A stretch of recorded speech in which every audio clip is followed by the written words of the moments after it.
Hello, I seem to be live. I have masks, can't find 'em, so I'm stuck with this here scarf. We're required to wear it any time we leave the house. I'm hoping that does not mean that I have to wear it while working in my garden all by myself. Protect me anyway. It protects other people from me, assuming that I have the virus and I'm shedding it. I don't think so. I think I had the dreaded virus last December, and it was a nasty one. I don't get the flu. I had it once in either December of 68 or January of 69. It was the dreaded swine flu or Asian flu. I was taking care of other people, the sick people. I was fine. I had a runny nose. This one? Hi, Sugar Patch. Hi, Oswald. Good to see guys in chat. Okay. Well, this one, the second bout with the flu in my lifetime that I'm aware of anyway. First one that actually had horrible symptoms. Only one so far. It was nasty. I woke up one morning unable to breathe. Well, obviously, I managed to cough up the crud and start breathing again, but I started setting the alarm clock for 4 hours so I could take another Benadryl or chlortrimeton, an allergy pill, in other words. They wear off in 4 hours.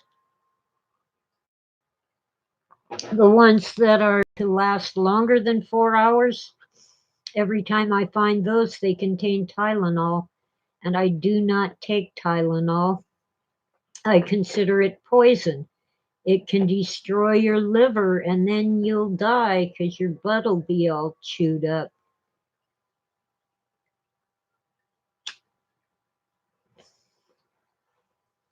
I live alone with my rotten cat. She's finally quit pestering me. I gave her cat treats twice. And then I got out the big guns. Oh, it isn't here at the moment. A spray bottle with water. Oh dear, she heard me say cat. Here she comes. Hi, Tora. Yes, come say hello to the people. Look it, there's a kitty in my computer. See? Yeah, there sure is. You know what that look means? It means I'm going to kill you. Yes, it does. All right. What she wants now is the magic pink dot. Here you go. Get the laser pointer. All right. There, here.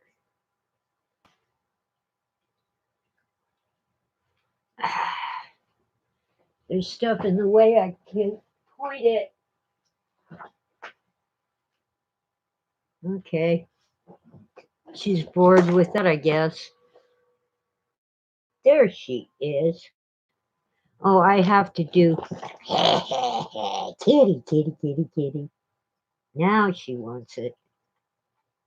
Anyway, I thought I'd try Saturdays and see if I get a more stable connection on YouTube compared to Sundays when it suddenly occurred to me most of the churches are holding online services.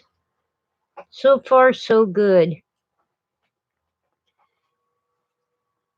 Let's see. Oh, Timothy Wilson is here.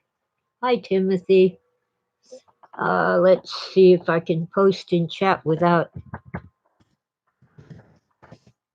messing it up. Looks good. All right. Well, this is the time between the crucifixion and the resurrection.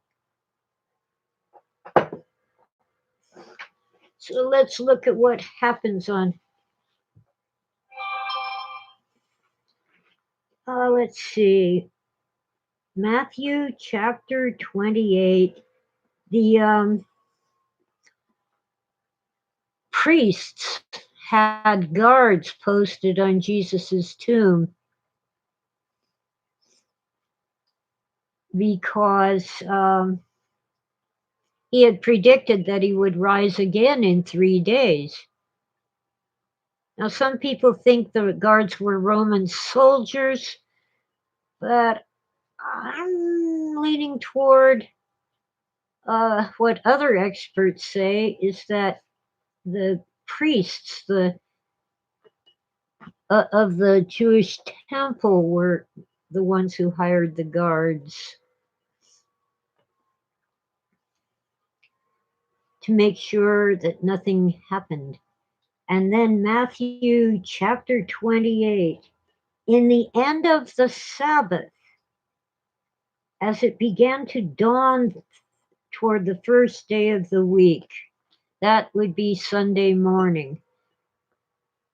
The Jewish days begin in the evening, at sunset, when it gets dark.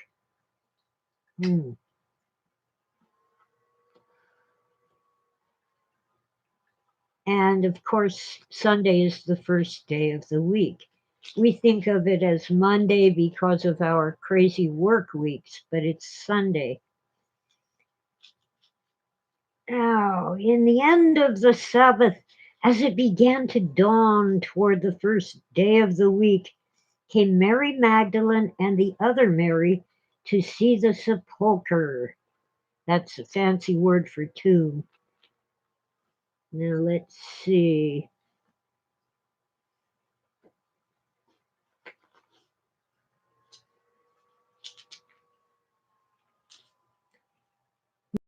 Now, there's some question as to whether the Sabbath was Saturday following a Friday crucifixion. However, John indicates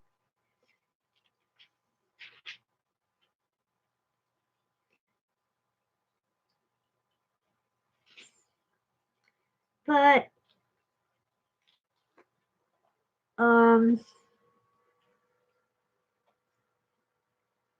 in any case,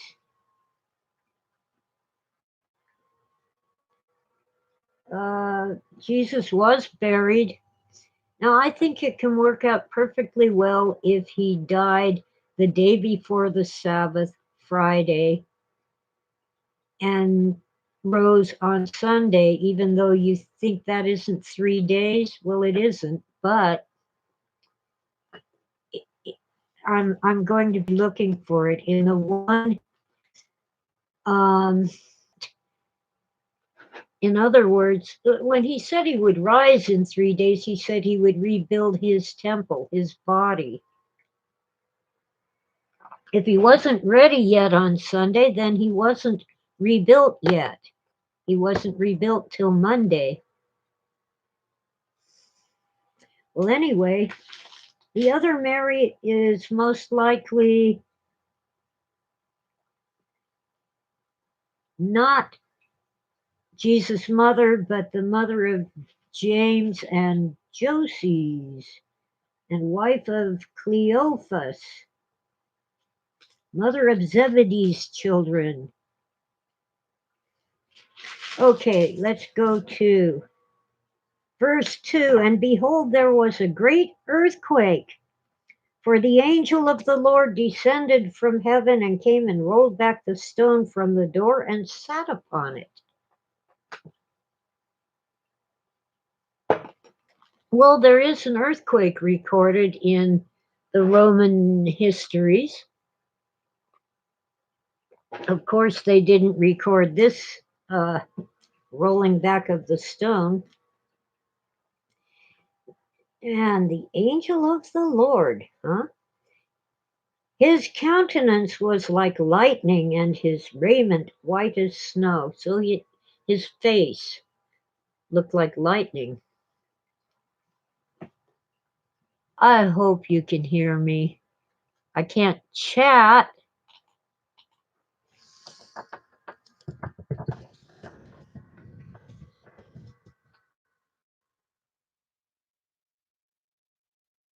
I appear to be skittering as far as my connection goes.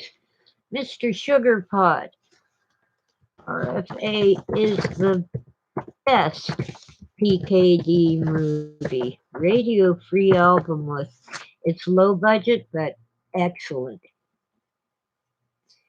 And for fear of him the keepers did shake and became as dead men.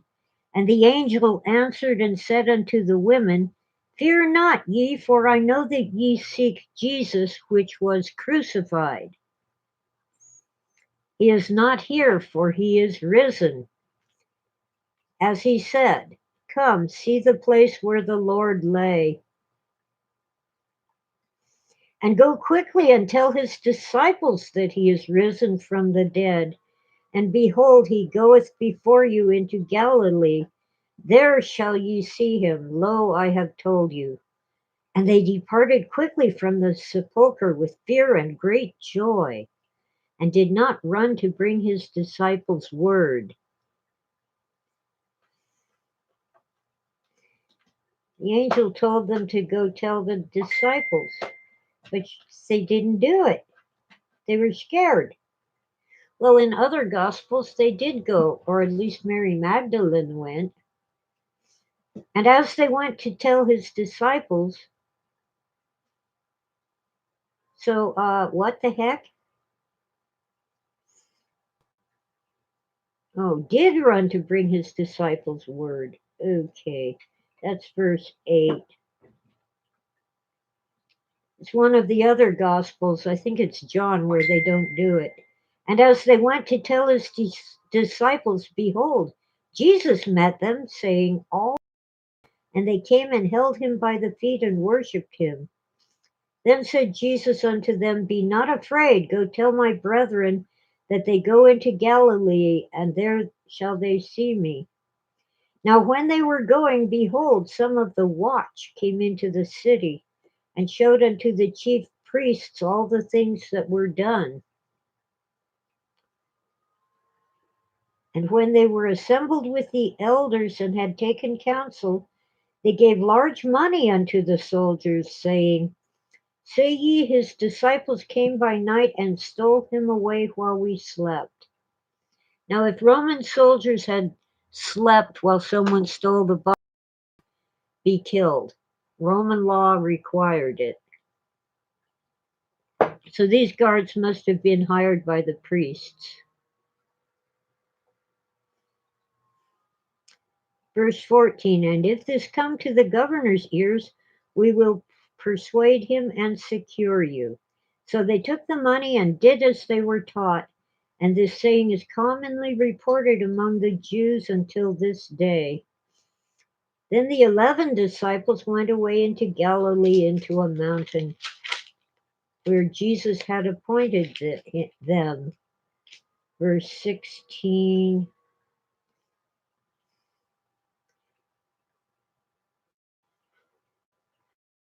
And Jesus came and spake unto them, saying, All power is given unto me in heaven and in earth.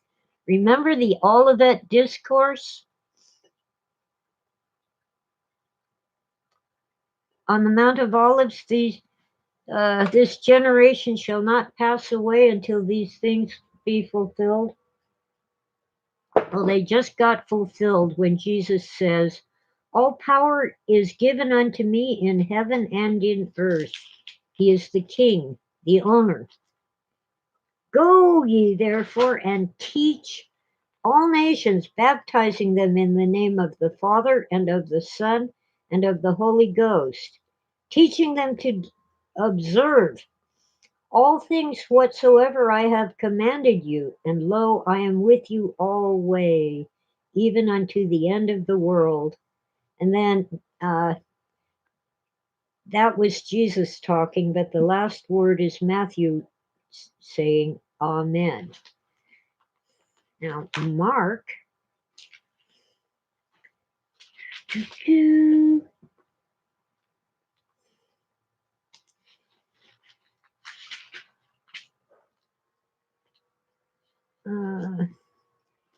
Chapter 16.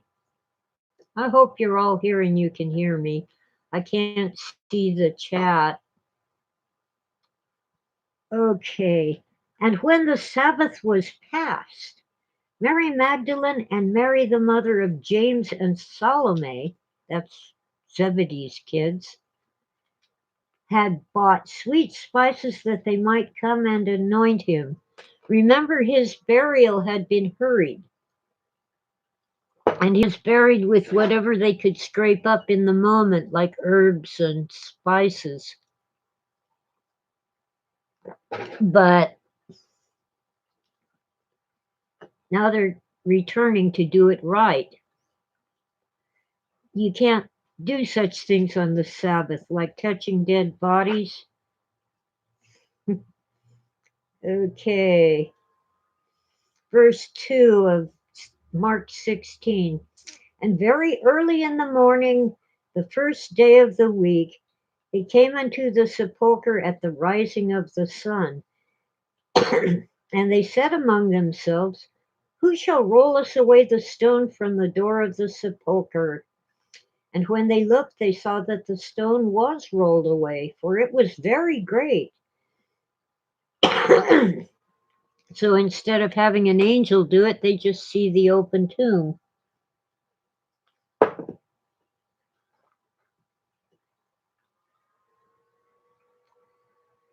The stories differ, but they all say Jesus rose. Verse 4, and when they looked, they saw that the stone was rolled away, for it was very great. And there's a little footnote on verse 4.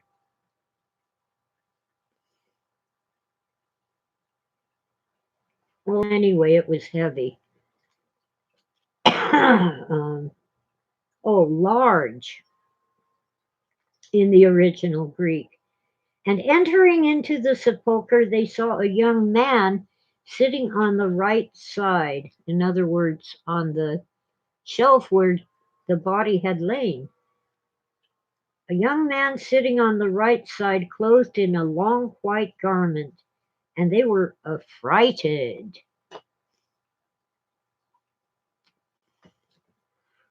And he saith unto them, be not affrighted. Ye seek Jesus of Nazareth, which was crucified. He is risen, he is not here. Behold the place where they laid him.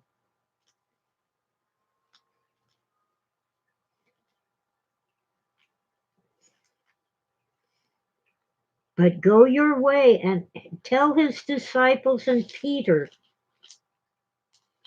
His disciples and Peter? That's it. Well, I guess because Peter had denied him. Tell his disciples and Peter that he goeth before you into Galilee. Remember, Peter denied Christ 3 times before the cock crowed.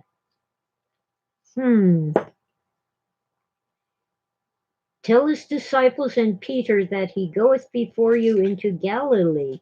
There shall ye see him as he said unto you. And they went out quickly and fled from the sepulchre, for they trembled and were amazed. Neither said they anything to any man, for they were afraid. Now when Jesus was risen early in the first day of the week, he appeared first to Mary Magdalene, out of whom he had cast 7 devils. Verse 9. The manuscripts differ.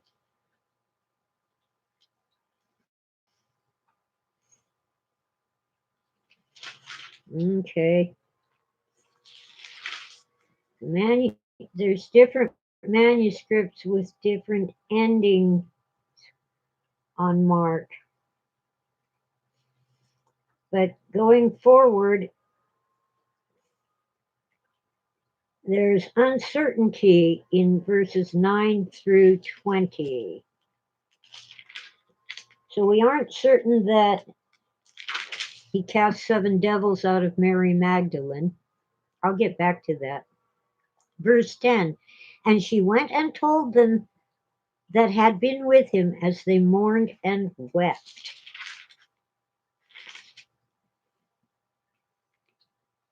And they, when they had heard that he was alive and had been seen of her, believed not. Why wouldn't they believe it? Well, the testimony of a woman was not considered valid. And yet, Jesus first appeared to women. Hmm.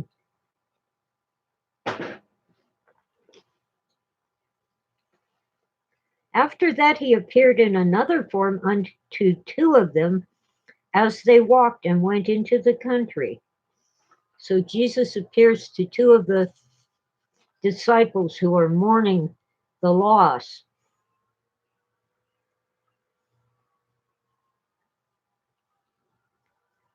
And they went and told it unto the residue, neither believed they them.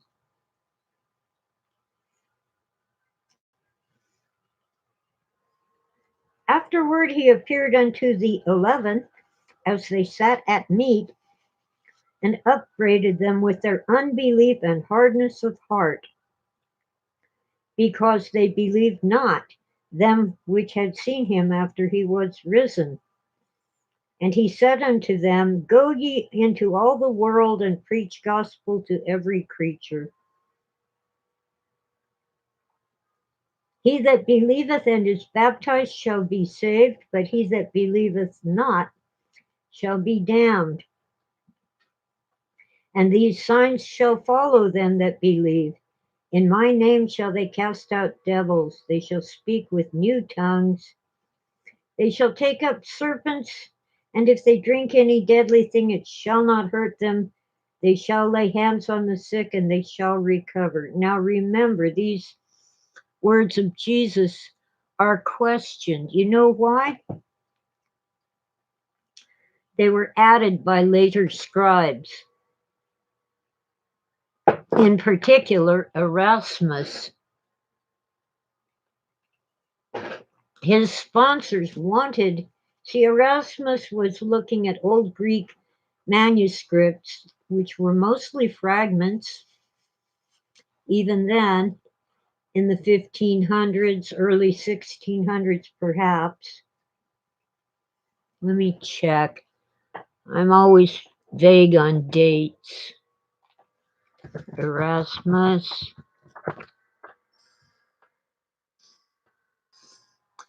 Okay, late 1400s, early 1500s. So 100 years before the King James scholars used Erasmus's texts, which is why this is in the King James Bible. Erasmus almost certainly added these. He was a scholar of Greek, not really a Greek scholar, an Englishman, I believe, but he knew Greek, so he produced this manuscript. Some translations don't have these verses. And besides, I'm not taking a chance with a deadly snake or a bottle of poison.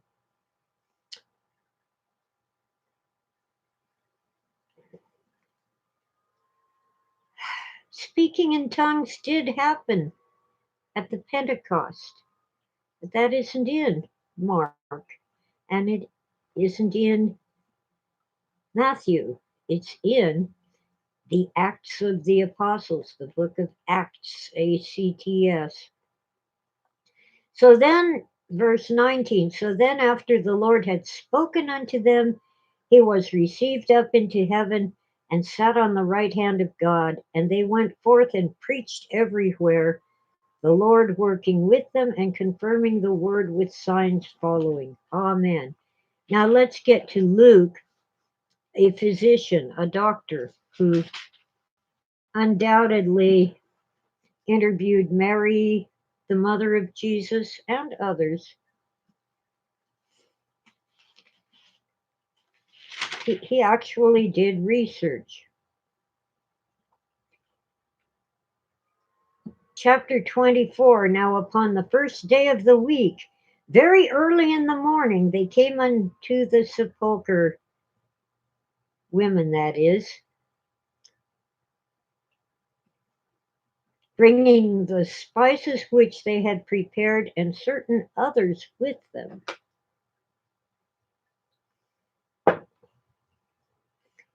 Where's the note? No, it just says to compare with the other gospels. That's nice.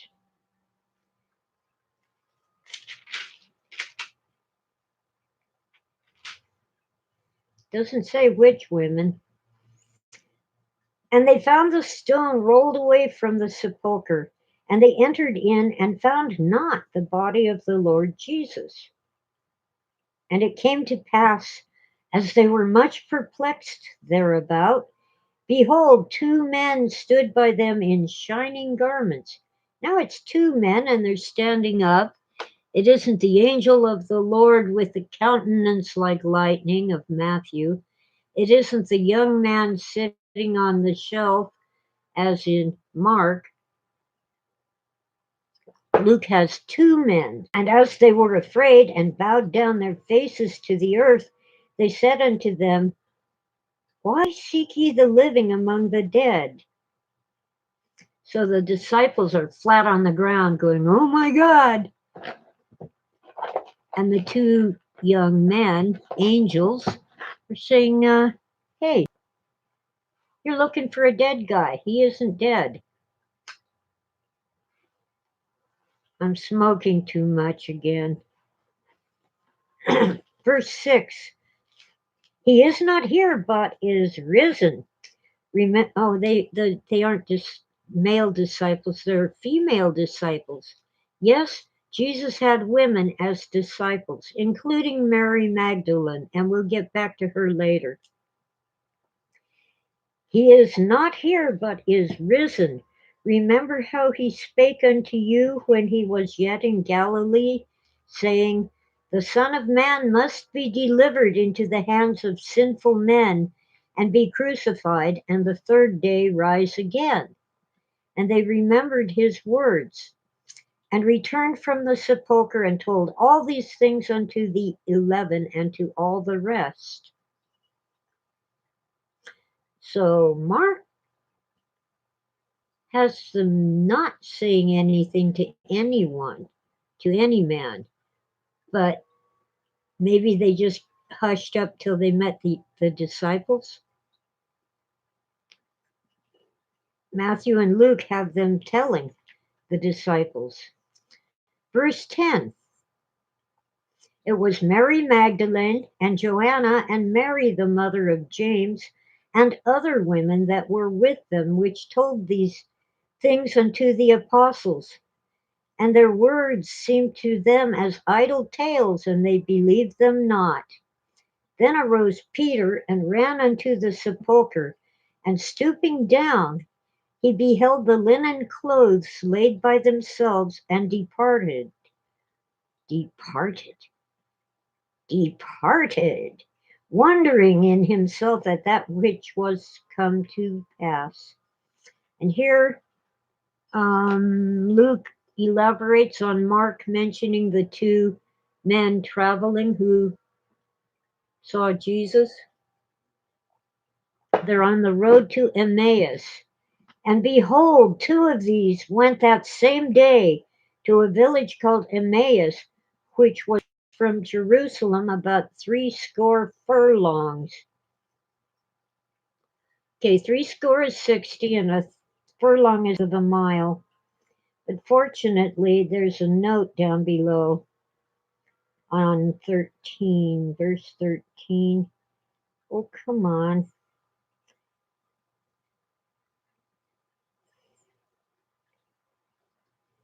about 7 miles. Only Luke records this incident, according to the notes, but Mark referred to it, didn't he?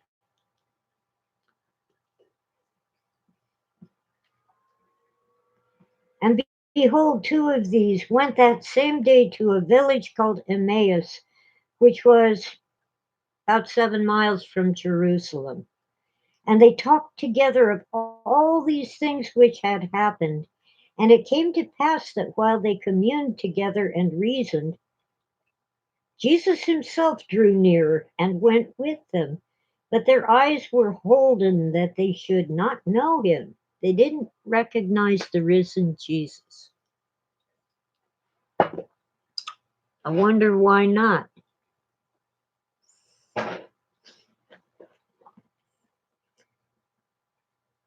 And he said unto them, What manner of communications are these that ye have one to another as ye walk and are sad?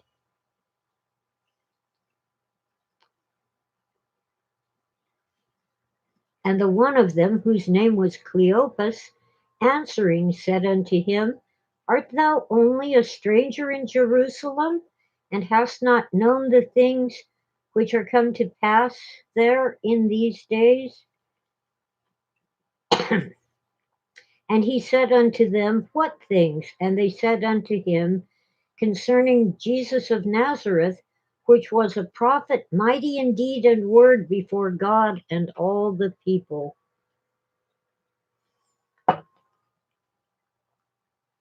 And how the chief priests and our rulers delivered him to be condemned to death and have crucified him.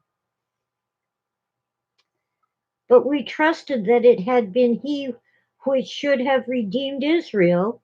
And beside all this, today is the third day since these things were done. It's the third day, Friday, Saturday, Sunday. He was crucified on Thursday, but we have him being buried on Friday, so we have a problem. Verse 21, note. My Bible doesn't deal with it. I think they're on the road on Monday, not Sunday.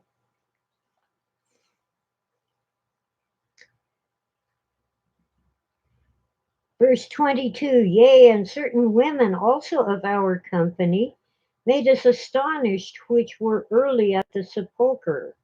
And when they found not the body, they found not the body. They came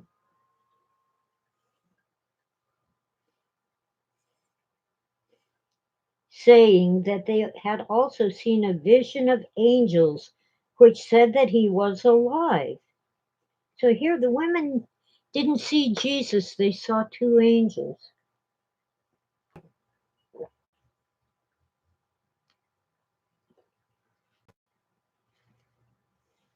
And certain of them which were with us went to the sepulchre and found it even so as the women had said, but they saw him not.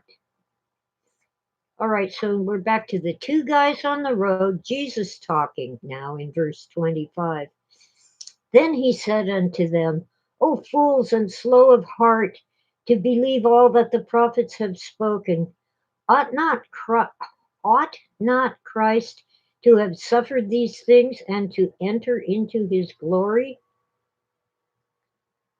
And beginning at Moses and all the prophets, he expounded unto them in all the scriptures the things concerning himself.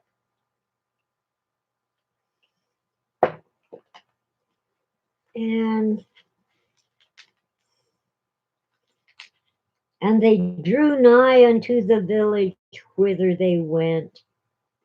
And he made as though he would have gone further, but they constrained him, saying, in other words, Jesus wants to keep going and not stop at Emmaus.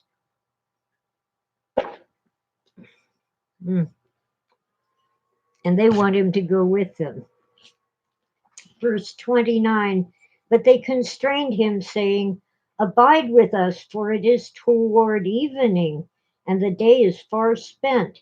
And he went in to tarry with them. He agreed. He went and stayed with them for a while.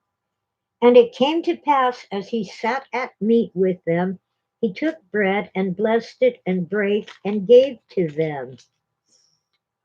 A lot like the feast in which Jesus broke the bread and passed out the wine before his crucifixion.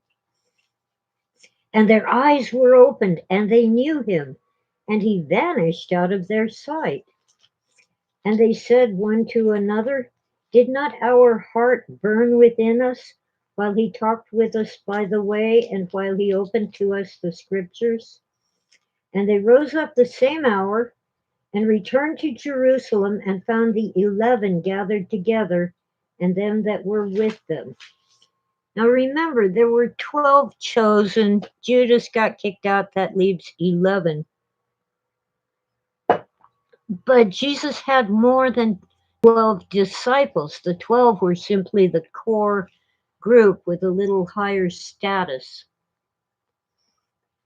Anyone who followed his teaching was a disciple, a student. So they go to the disciples, saying, the Lord is risen indeed and hath appeared to Simon. And they told what things were done in the way, and how he was known of them in breaking of bread.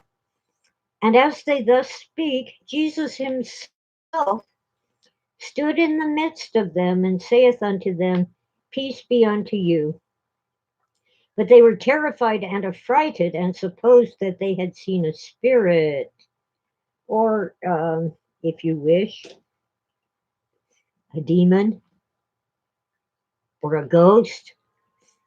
And he said unto them, why are ye troubled, and why do thoughts arise in your hearts? Behold my hands and my feet, that it is I myself. His hands and feet have nail holes.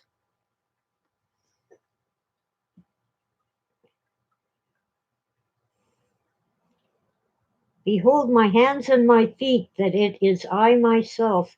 Handle with me and see, for a spirit hath not flesh and bones, as ye see me have. And when he had thus spoken, he showed them his hands and his feet. And while they yet believed not for joy, they still didn't believe it.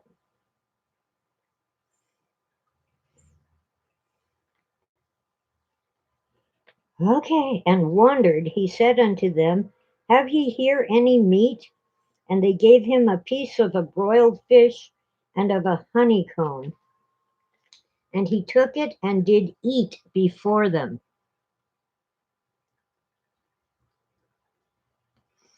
So I guess he has a body, he can eat.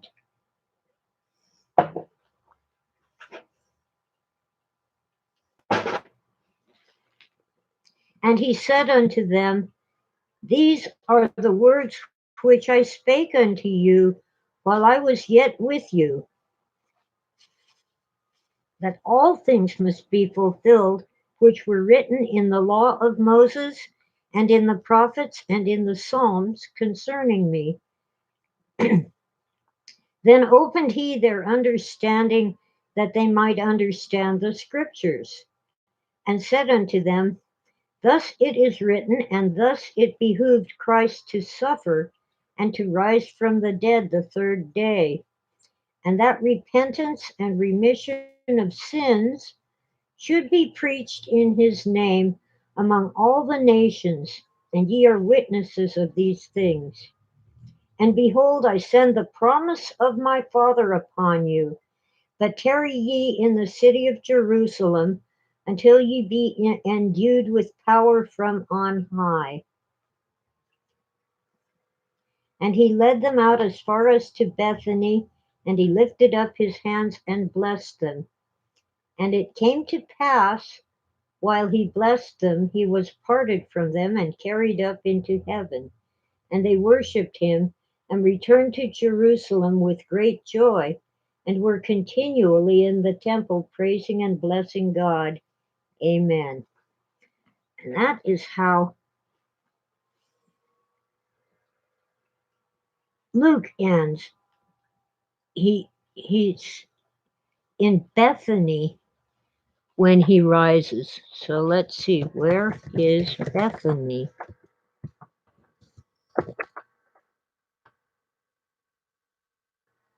in the Bible? Come on, open, please.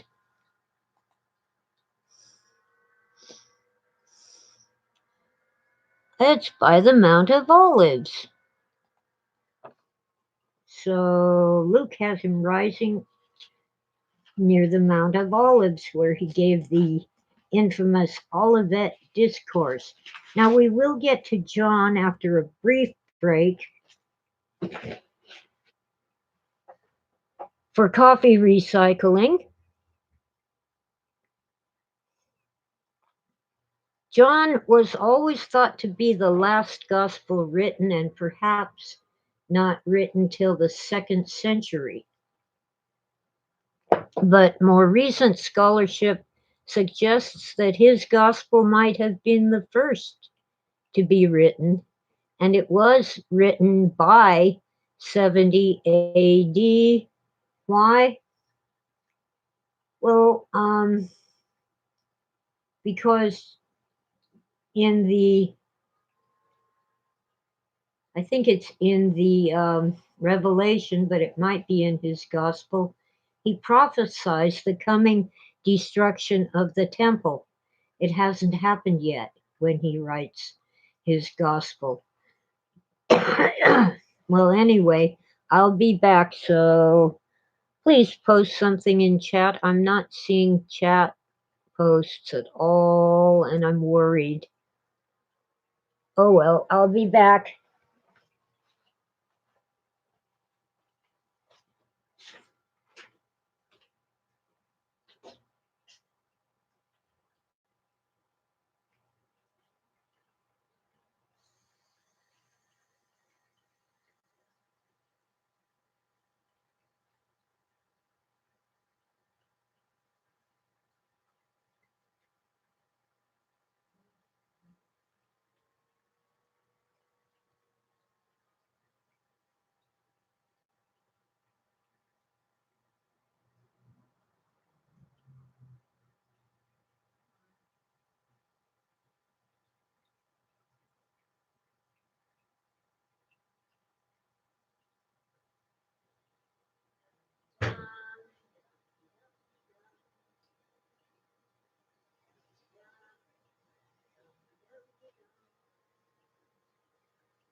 Okay, I'm back. Sorry for the silence. I'm still not accessing chat, but I assume that I'm on the air because it says I am.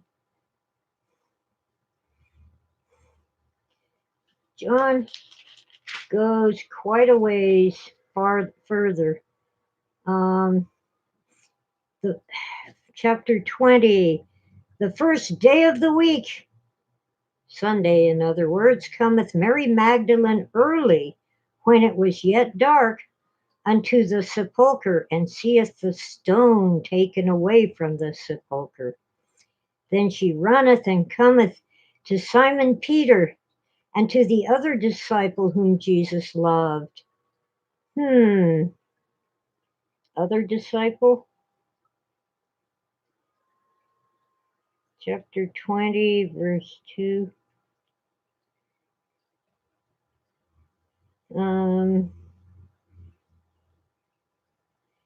Possibly Thomas. Okay.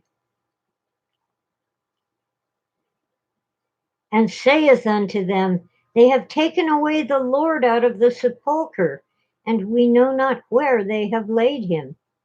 Peter therefore went forth, and that other disciple, and came to the sepulchre.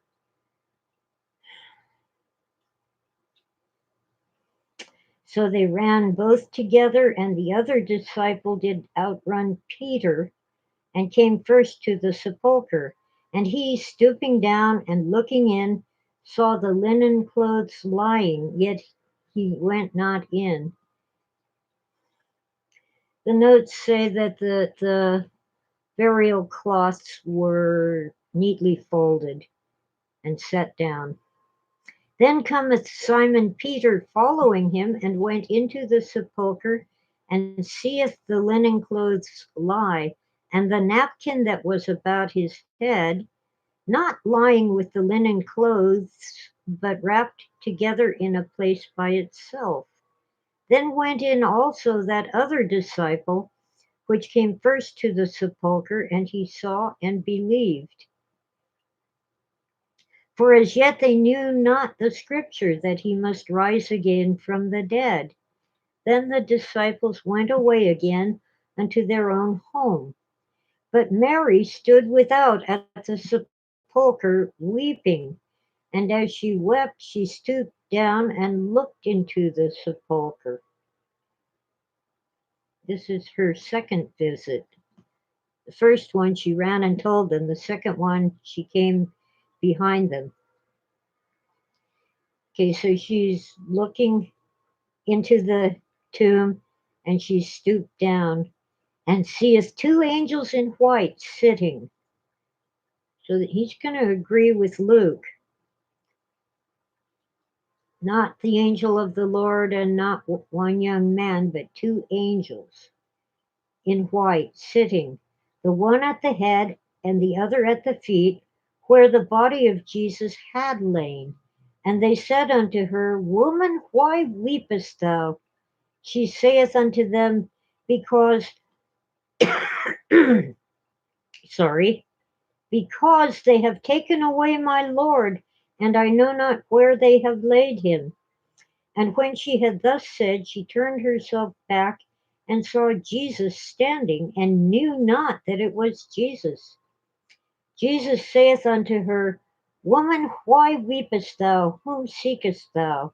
She, supposing him to be the gardener, think of the Garden of Eden, supposing him to be the gardener, saith unto him, Sir, if thou have borne him hence, if you took him away, tell me where thou hast laid him, and I will take him away. Jesus saith unto her, Mary. She turned herself and saith unto him, Rabboni, which is to say, Master. And Jesus saith unto her, Touch me not, for I am not yet ascended to my Father, but go to my brethren, and say unto them, I ascend unto my Father and your Father, and to my God and your God. He isn't ready yet. Now, if it is indeed the third day, Mary has come back after the evening, which starts the day Monday.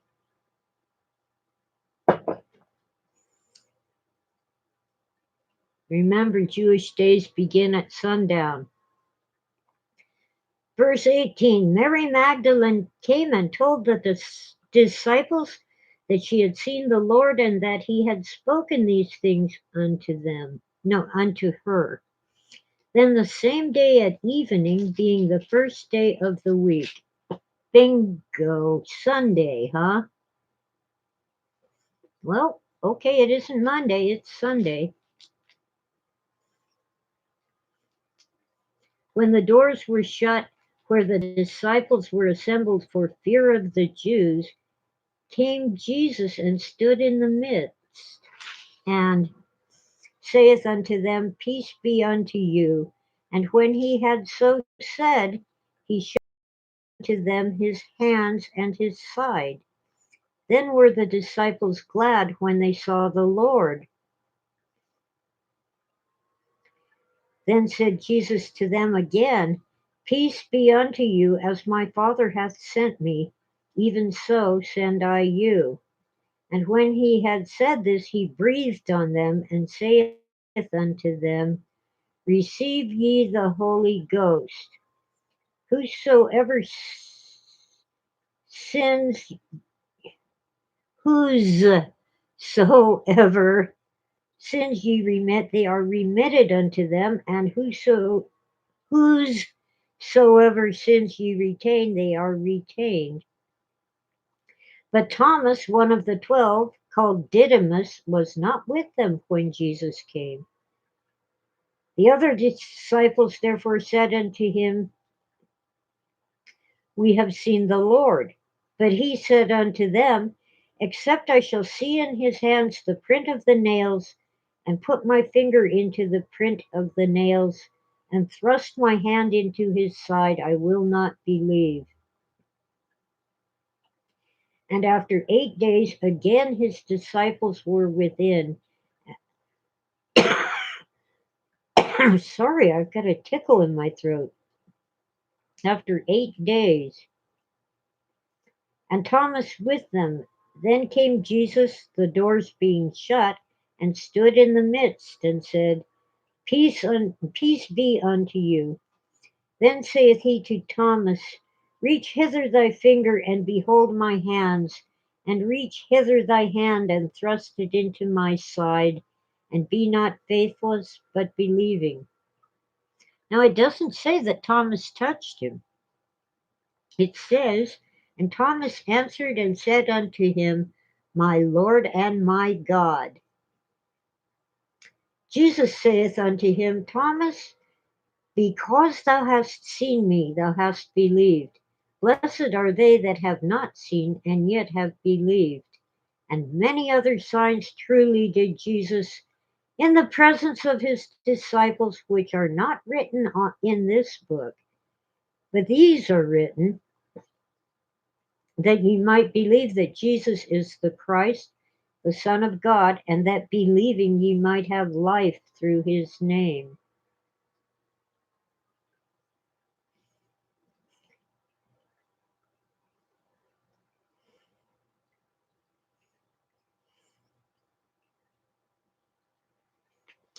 And there's an incident in chapter 23 on the Sea of Tiberias where they're fishing.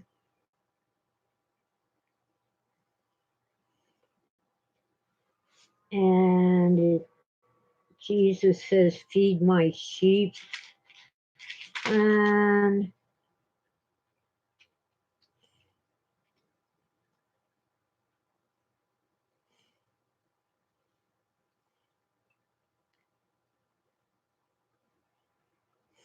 Peter, near the end, Peter asks Jesus about Judas,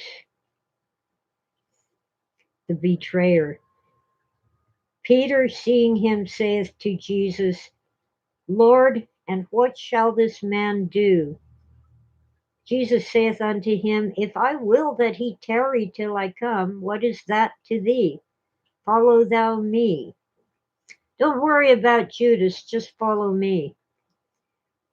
Verse 23, Then went this saying abroad among the brethren, that that disciple that disciple should not die.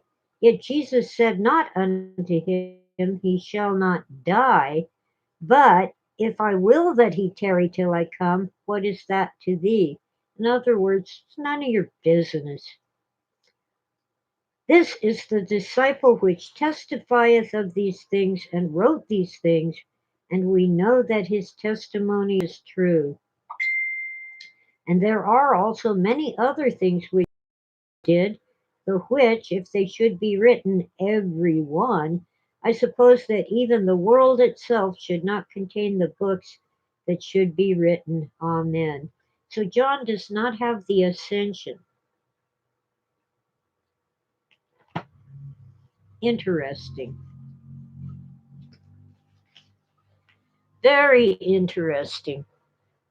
Well, that's our Easter sermon for today and babbling. So hang on while I refill my water.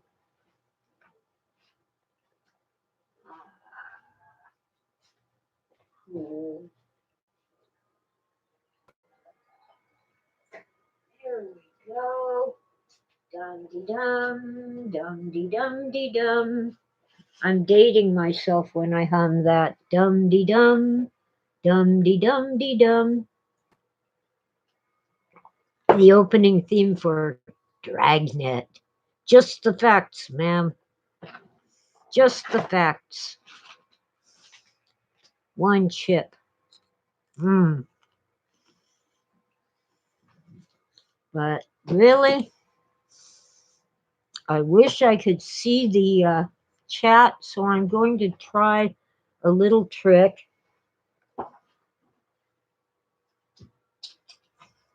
and see if I can watch my own stream, my own live stream on a separate device. It'll take a few minutes to warm up or power on or whatever.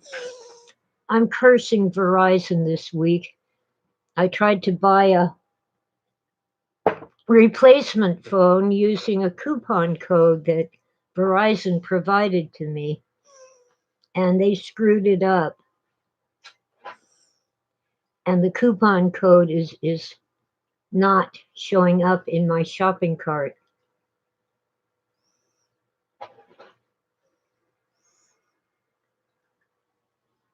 Okay. Hope you hear me. Can't see the chat.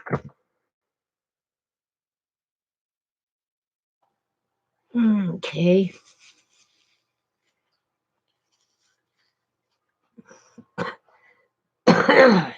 Let's see. Come on.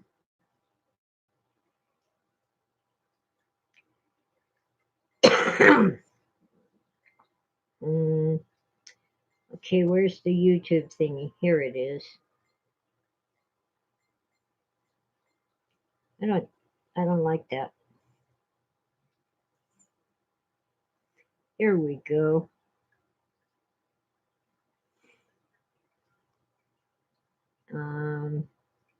Well, I'm hearing myself.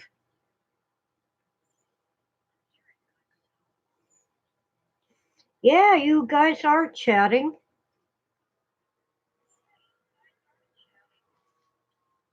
Come on, I want to turn off the sound here. Oh, um, so wrong way. Wrong way. There, here we go.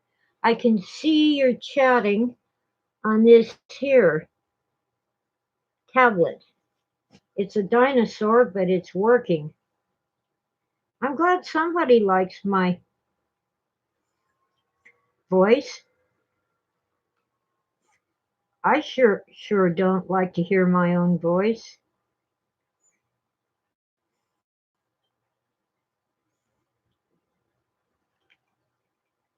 All right. Yeah. YouTube is just killing me. I have to listen with a separate device. I mean, chat with a separate device.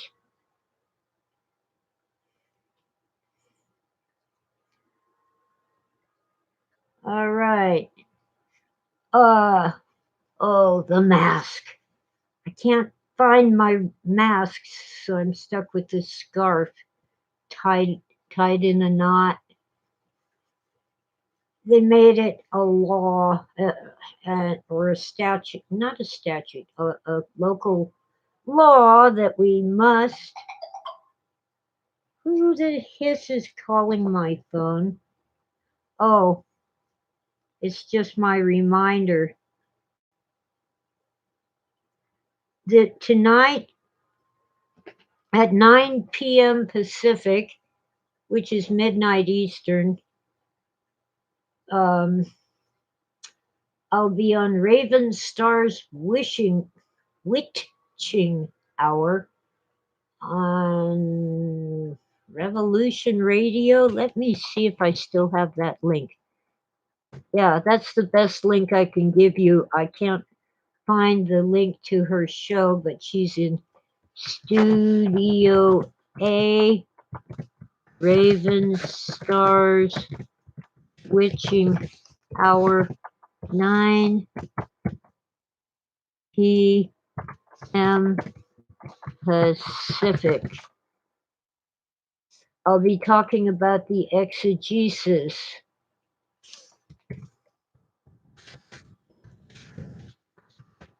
And my book about the exegesis. All right. Anyway, let's see. Oh, I can pop out chat or toggle time zones. See participants. Interesting. But I can't refresh the chat and I don't dare refresh the page. I'll probably not be able to stream. Oh, I've been on for an hour. Wow. Well, Lunar Sparkles 1. I talk to myself all the time, but I don't answer. I also talk to God, but if God answers me, I'm going to faint or worse.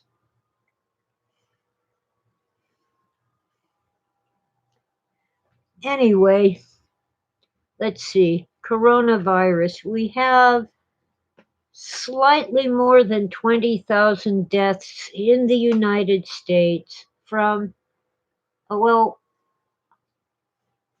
connected to the new virus.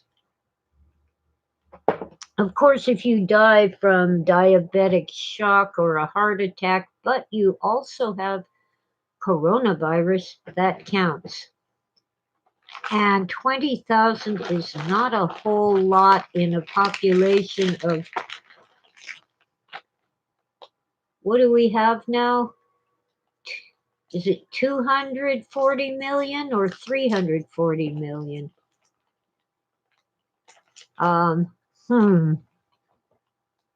Okay. U.S. population 2020. 331,651,000. Now I'm very deeply saddened by the every death. Okay, I popped out chat and we'll see what happens. Restore chat. Still no good. Okay. I'll pop it out again. Aha! Now I don't have to look at myself. But you can still see me. Well, anyway, they're inflating the numbers. The media are inflating the numbers. They're fear mongers. Of course, we should take precautions.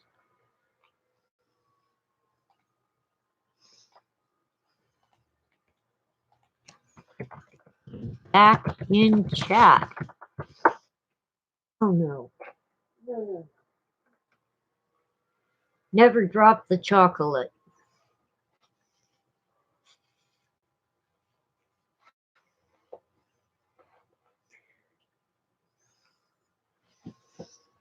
Well, mm, the gotta swallow the chocolate. The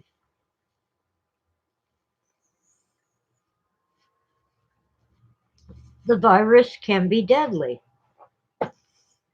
We should wash our hands. We probably should wear masks anytime we're ill. Nobody wants your cold or your flu. We should isolate ourselves when we have something serious. Nobody wants your measles, mumps, and chicken pox. Well, some people do. Weirdos.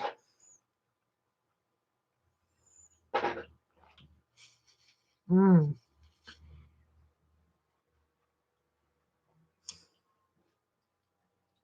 If you've just had the MMR vaccine, you should isolate yourself for at least 3 days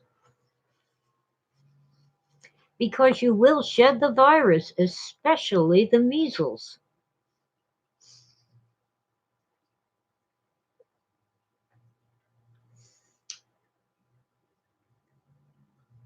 Anyway, Lunar Sparkle said, oh well. Oh yeah, the mask. Yeah, it makes me feel like an Old West outlaw. But I can't find the little disposable masks that I have on hand. I have no idea where I put them. I do know that I had to hide them from Tora. That cat is a shredding machine. I have newspapers that I cannot read because she shredded them when I wasn't looking.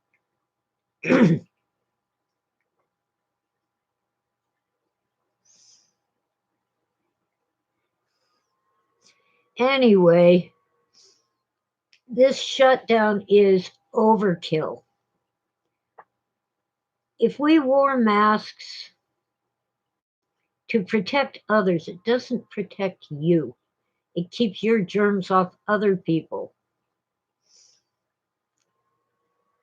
And if we wore gloves to protect ourselves, oh, sorry, Lunar Sparkles, but I'm going to hide your comment because YouTube doesn't like that 3 letter word that starts with A and ends with 2 S's. You can say but with 2 T's. I haven't read or seen Solaris. I suppose I should. They say it's Stanislav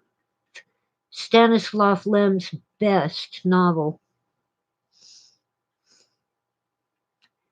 Yeah, quarantines are supposed to keep the ill isolated, not everybody. Um,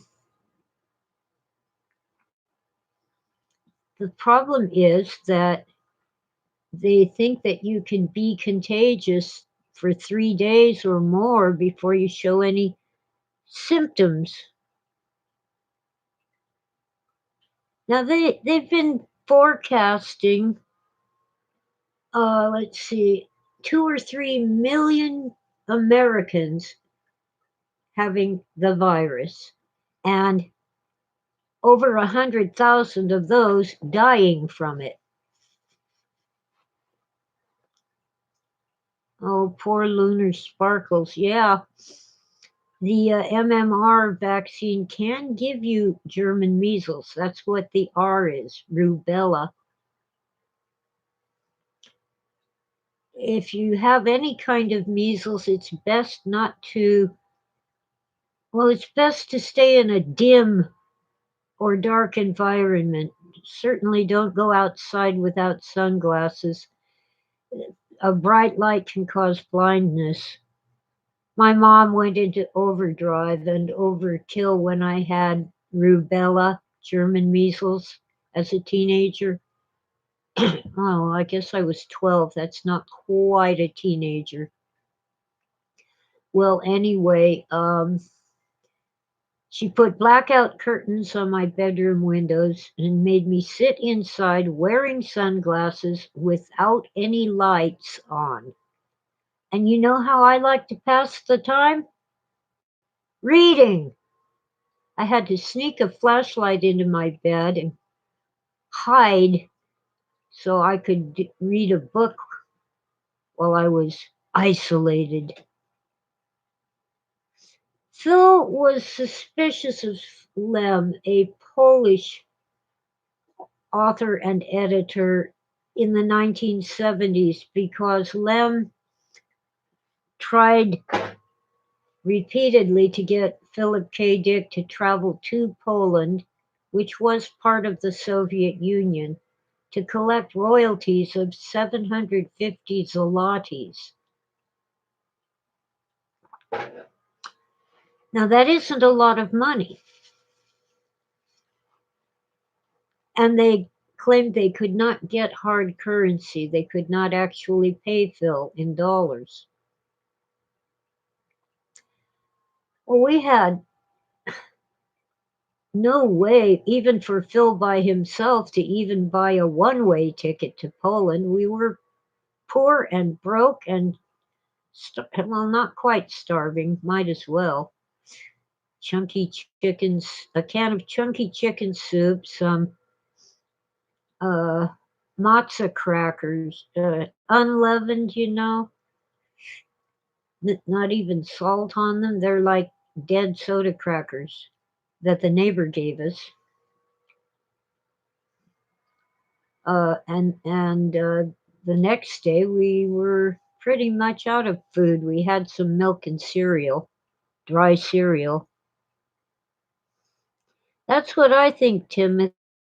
Even in today's money, the zloty is worth pennies to a dollar. Buy things and take them home with you. Well, Phil was afraid that he would never get home. He would, and they, Lem offered to buy the flight on Aeroflot, the Soviet airline, with the zlotys of Phil's royalties, claimed they would cover the round trip and more. Thanks, Lunar Sparkles. Lunar Sparkles 1. Anyway, Lem had pulled strings to get Phil's novel Solar Lottery translated into Polish and published, but 750 zlotys, I think that must have been pocket change. Even with airline prices being much lower in those days, there's no way. Phil was afraid he would be trapped in Poland. You know why? He had been told by this member of a radical right wing group that they wanted him to be a sort of courier or messenger, carrying messages. And if he wouldn't go along with it, they would kill him and replace him with a look-alike who would, and that they'd go ahead and write his future novels. Or maybe they'd already written some. So Phil saw this as a continuation of the trauma and harassment he'd suffered in 1971 in Northern California. So here we were in Southern California with a radical left winger, Stanislav Lem, Polish citizen under the Soviet Union, wanting him to go there. No. Yes, they did recognize at least Solar Lottery, his first published novel, as a great work. And you know what? I haven't actually read the whole thing. I keep meaning to, and then I get to everything. Whatever problem someone else notices, you just say, I have a cat. My rug needs vacuuming. My sink has uh, dirty paw prints on it. The that cat chews on my hair while I'm sleeping. Tina. I don't know what IRL is, but okay.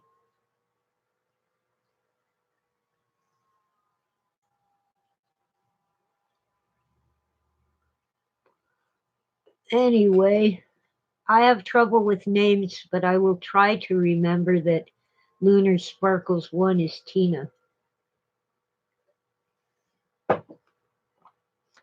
Cats are weird.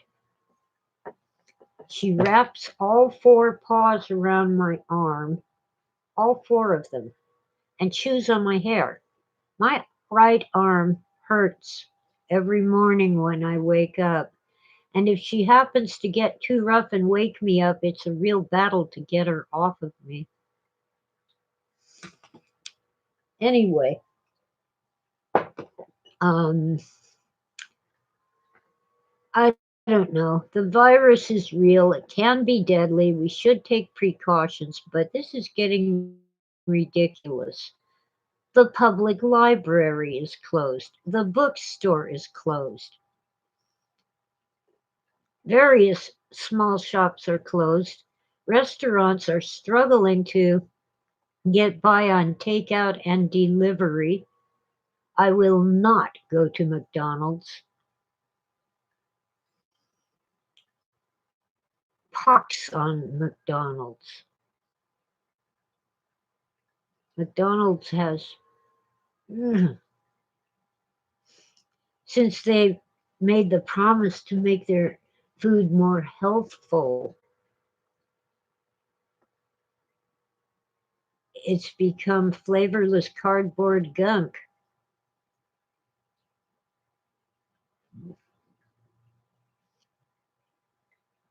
And early 70s, people threw a fit because they're lost the connection in real life, IRL. Okay, thanks, Tina. Well, anyway, in the late 60s and early 70s, the hamburgers at McDonald's, the meat were about, the meat was about half chicken parts. Um, that was better for you. Chicken gizzards and livers and hearts, and probably feet too. I hope they didn't use the beaks. Probably not.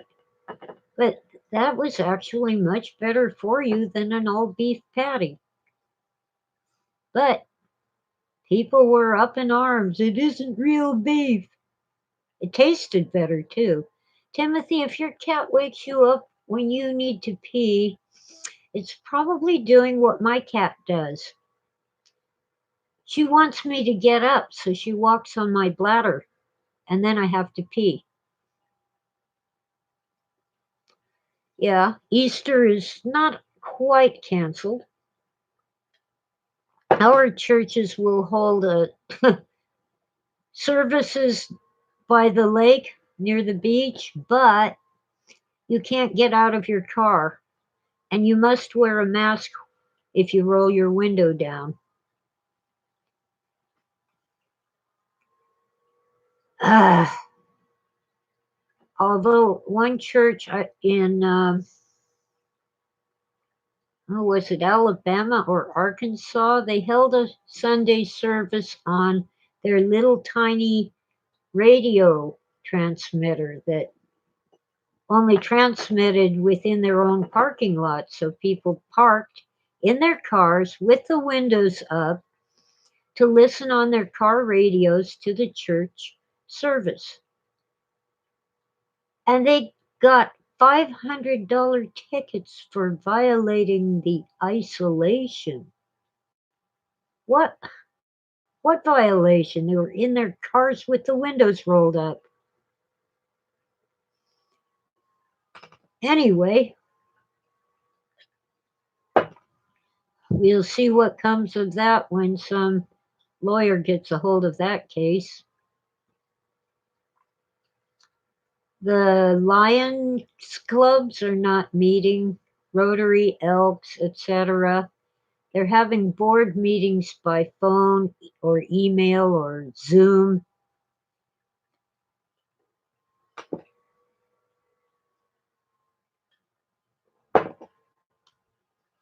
Uh, it's horrendous. There are some nice little shops here that sell antiques, collectibles, and gently used items, and even some new things that are seasonal, like Easter baskets. They're kind of okay to sell online and have you pick it up on the sidewalk, kind of, or have it shipped to you. Now, this is beginning to remind me of The Penultimate Truth by Philip K. Dick. In that novel, people were underground working to support the war effort, making robot soldiers. Why does that come to mind? Because of the news that the, oh, I forget where it is or what it's called. I think it's in Montana, is the opening to a huge bunch of tunnel systems belonging to NORAD, North American Defense. Might be Colorado. I don't know. Anyway, they think that they might not have enough room for their visitors. Well, what are they expecting? The entire population of the United States? That's a huge underground tunnel system. It probably could accommodate half of our population. Sequester them underground and use special effects to show them the way, or maybe a bombs dropping in a huge war. Anyway, it's just a thought, a bit of a fear or apprehension, hoping and praying it does not happen. Now, my papers are not in order. In order to get real ID, I have to get some things notarized. Well, guess what? Notaries are not essential. Lawyers are not essential. And even though the post office is ID would be a passport,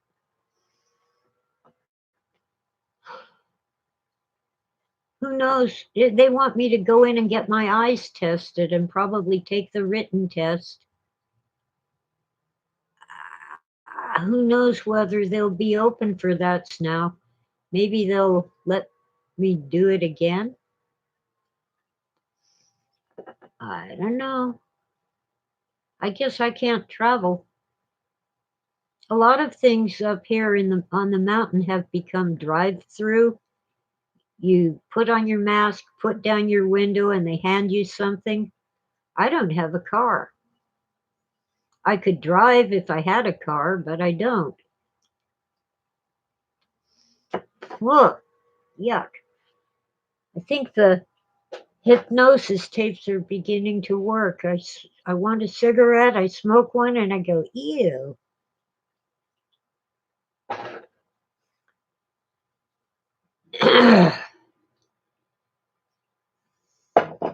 I don't know. This virus, yeah, it's serious, but we're in overdrive and overkill. Why not sit down and eat at the restaurant as long as you have some distance between diners or groups of diners? Um, why not go to church? Just wear your mask to protect others and your gloves to protect yourself.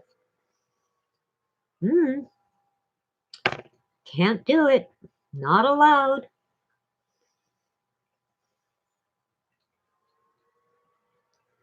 I thought I could use the library to print some things. Nope, they're closed. Social distancing.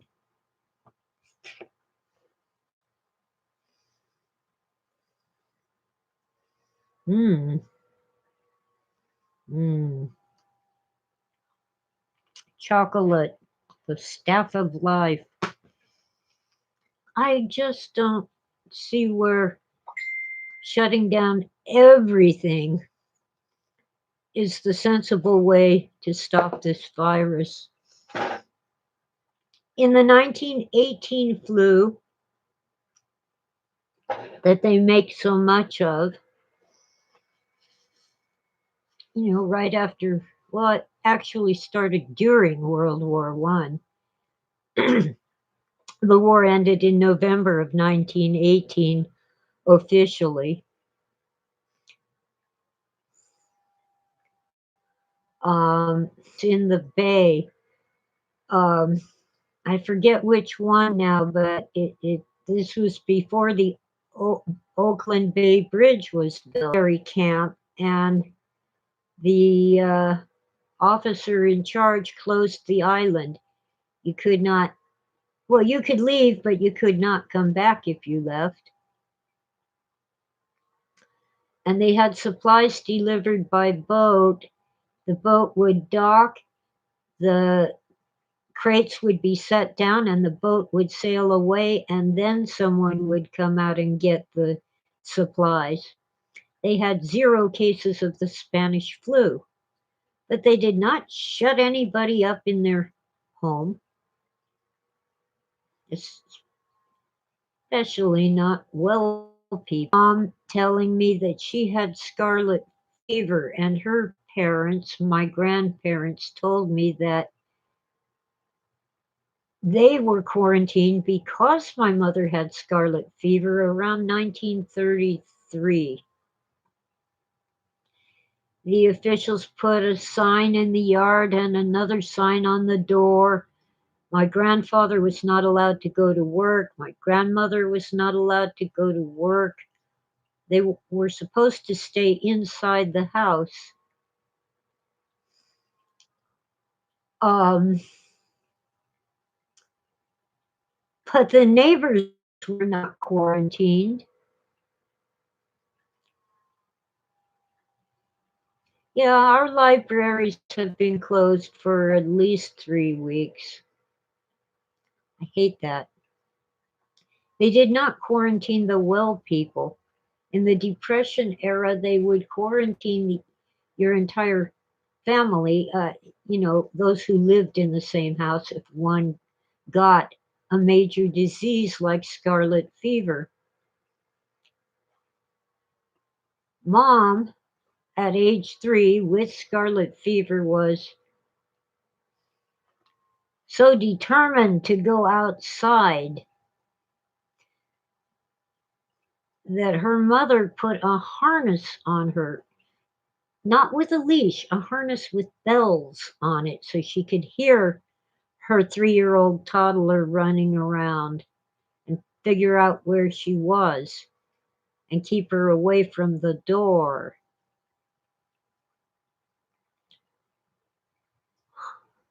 I had that harness for a time, but I finally decided it was time to toss it out.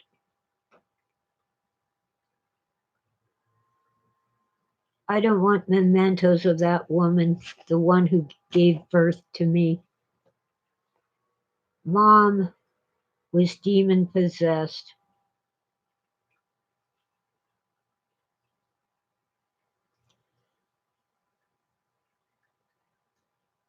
Trying to share Wi Fi with real researchers. Well, good luck with Wi Fi. That's what I've got. It's actually holding up much better today than it did last Sunday. So I'm going to stick with Saturdays for now for live streaming. I've been on for an hour and a half and I'm beginning to babble. But tonight I will be on Raven Star's Witching Hour, Revolution Radio, I think it's called, but the website is freedomslips.com. Tonight at 9 p.m. Pacific. Oops, I uppercasted the 9.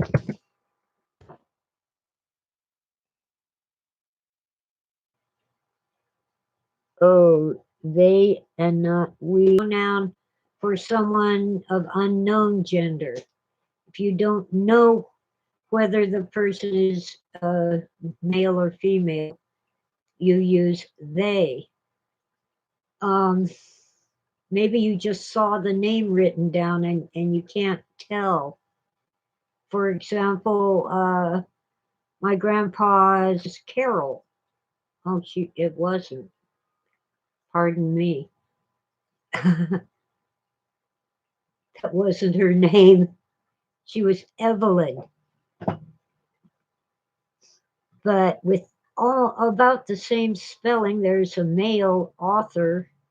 I'm sure he's dead now. Evelyn Waugh. My dad's cousin was Carol. She was a woman. But Carol O'Connor, the actor, was a man. So if you just saw the name Evelyn or she, you say they. Yeah, well, these executive decisions, if you mean the shutdown,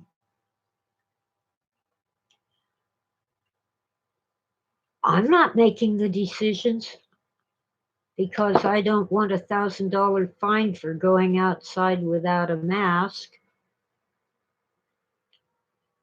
I've got to find my cotton handkerchief because this scarf made of, I start talking about who's shutting things down and my connection becomes unstable. Let's just say he is risen and he is with us always.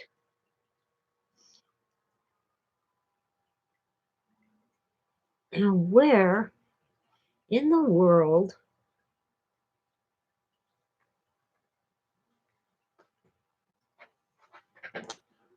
I think I read it and didn't note it. Supposedly, when Mary Magdalene saw Jesus, he told her not to touch him because he wasn't ready yet, which led me to believe that she had seen him before it had been 3 days.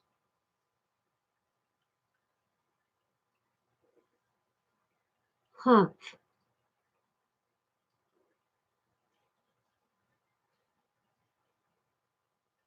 Well,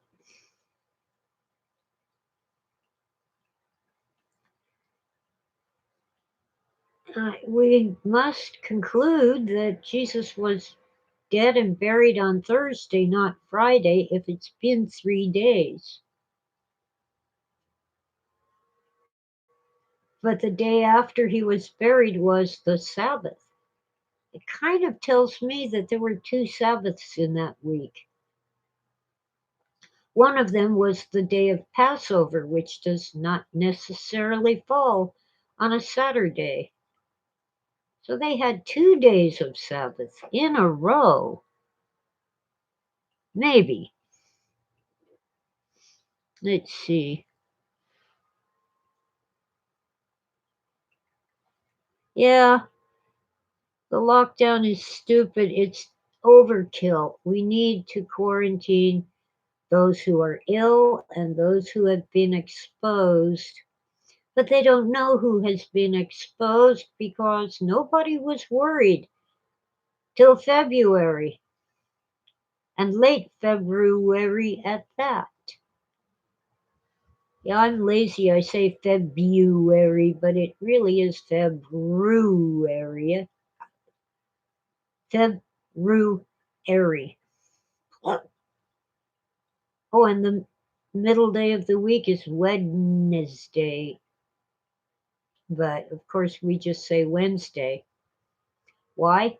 We dropped the D, it's too hard to pronounce. However, I go nuts listening to the radio or any highly paid broadcaster who's reading a teleprompter or a script. Thursday is not Thursday. Monday is not Monday.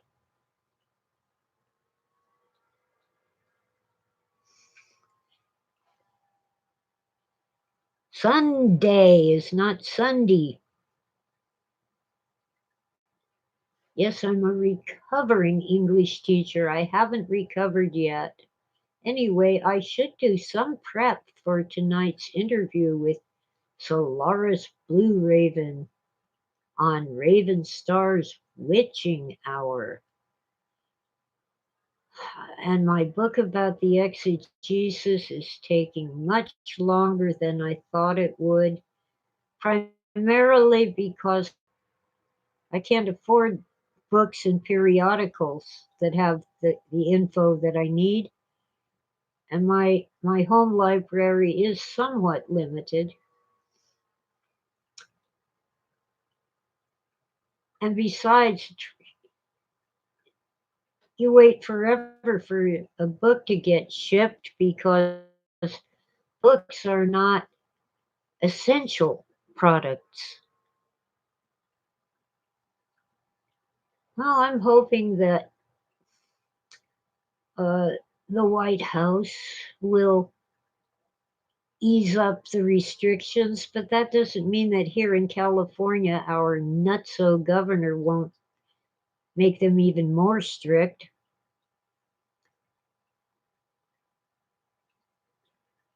He's the one who signed into law the bill that killed contract labor. You know, independent contractors who don't want to be an employee, don't want to commute to work 5 days a week, etc. AB something, Assembly Bill, I think it was 5, killed that. They were trying to force Uber to make their drivers employees, but they just killed the independent contractor industry in California. I lost some gigs, some online gigs, because they just won't use anybody in California. They don't want to deal with the headache.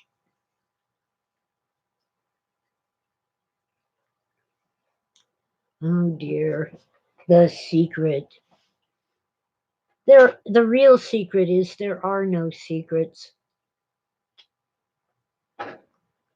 The secret: bring wealth and money and love and power and luxury and all those good things with the power of positive thinking. Hogwash. Get a job. That's what I did. I've been working since high school. Now, I'm not wealthy, but that was due to circumstances beyond my control. I'm not at liberty to say more than that. Oh, I can say that I gave up teaching at the university because of internal politics. I don't care to be flayed alive, even if it is only verbally. But rather than suffer additional negative um, marks on my employee record, I just walked away. I wasn't on tenure track, making enough money to keep the car to go to work, so, you know, just wasn't working. So I became an independent contractor, writing, editing, etc. Not anymore. Now I'm going to listen to music too, Tina. I think I'll listen to The Sound of Silence. There's a number of covers, not the Beatles. Wait a minute. Not Simon and Garfunkel, although their version is awesome. I can't remember the names of the other groups.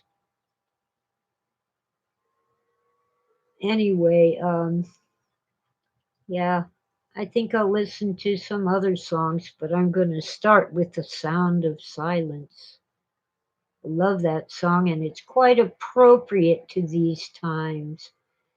Then the people bowed and prayed to the neon god they made. And the sign said the words of the pounds a lot land, time out of joint, in which Regal Gum goes to get a soda from the machine and he finds himself holding a slip of paper that says soda machine.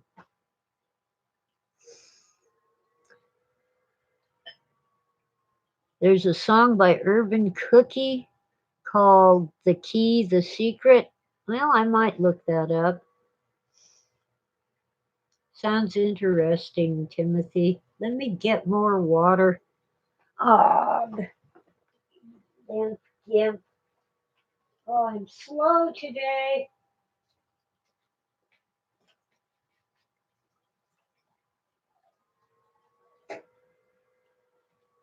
We had 3 days in a row of storms. One day with rain and hail, a second day with rain, hail, and snow, and a third day with mostly snow, but some rain and hail. The sun is kind of out today, and it's kind of not cold, but I wouldn't call it warm. Yeah, I like Simon and Garfunkel too. My heating pad turned itself off. I sit on a heating pad to keep. I have the heat turned off, but I might have to turn it back on. My floor is cold, my feet are cold, and of course, I'm wearing a sweater and thermals underneath my t shirt. The sweater's outside the t shirt. It sounded as if I said the sweater was inside. Oh, slip sliding away. That's good. I like parsley, sage, rosemary, and thyme, but I've been told that it's actually a witch's spell. Oh well, we really should not mess with the occult. You have to know what you're doing, and even then, it's dangerous. I mean, look, Jack Parsons did workings in the desert, and then his home laboratory blew up and killed him. Uh, Ambrose Bierce, author of The Devil's Dictionary, walked into Mexico and disappeared and was never seen again. Um,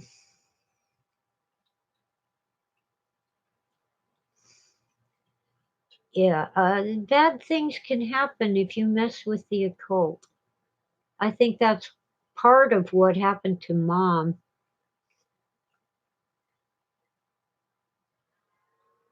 She literally had demons. Um, well, if I get into that, I'll be on all day.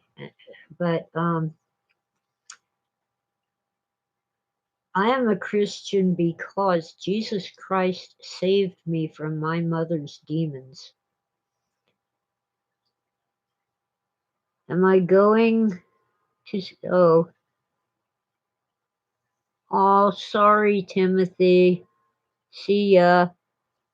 Let's see. See you, Timothy. Timothy must be listening on his phone. Do you know that you can use your phone while it's charging? So if the cable's long enough to hold Timothy. But yeah, are you going to Scarborough Fair? Anyway, it is an old English ballad. I kind of like it.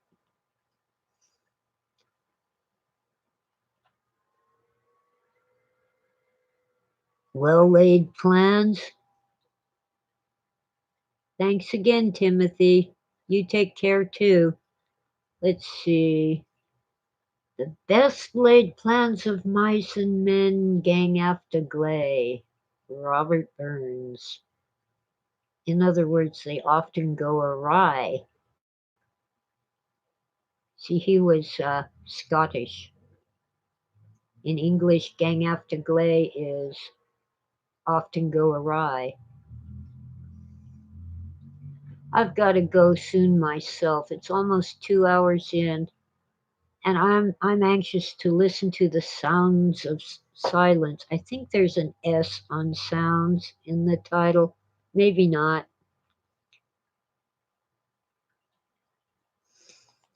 Thank you all for popping in and listening. Let's see, and I will restore chat. Awesome. Yeah, the chat isn't working with. So tune in tonight around 9 p.m. Pacific. Arr, connection unstable. Tune in tonight around 9 Pacific and catch me on Ravenstar's Witching Hour. I've posted a link in the chat a couple times. Also, check out my various Facebook pages and you'll find a link. And thank you all for joining me. Good afternoon and God bless.